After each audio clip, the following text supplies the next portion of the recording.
সহজে কান্না করার মতো মেয়ে না। আমি কোনো বিষয় নেই কখনো এত মানে বেশি হার্ড না হলে কখনো কান্না করি না। আমাদের বাংলাদেশের প্রশাসনটা এত পরিমাণের বাজে, এত পরিমাণের খারাপ, এই বিষয়ে আমার আর কিছু বলার নেই ভাই। এটা তো আমি সবাই জানে মোটামুটি, আমার এক্সট্রা করে বলার কিছু নেই। আজকে মূলত 1 বছর হয়ে গেছে আমাদের জুলাই অভ্যুত্থানে, ঠিক আছে? আমি জুলাই অভ্যুত্থানে কী করছি বা এখনও কী করতেছি এটা সবাই জানে। এখন 1 বছর পরে আইসা সাহস হয়ে কীভাবে আজকে ওরা আমার আব্বুকে ধরছে, ধরা ওরা হচ্ছে আমার আব্বুকে জিজ্ঞাসাবাদ করছে, অনেক কিছু বলছে আমার আব্বুর, মানে মানে অনেক ছেড় দিতেছে।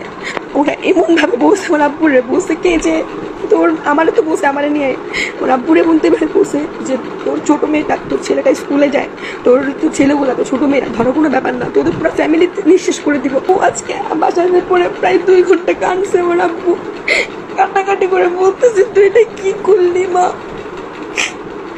তুই এটা কী করলি মা।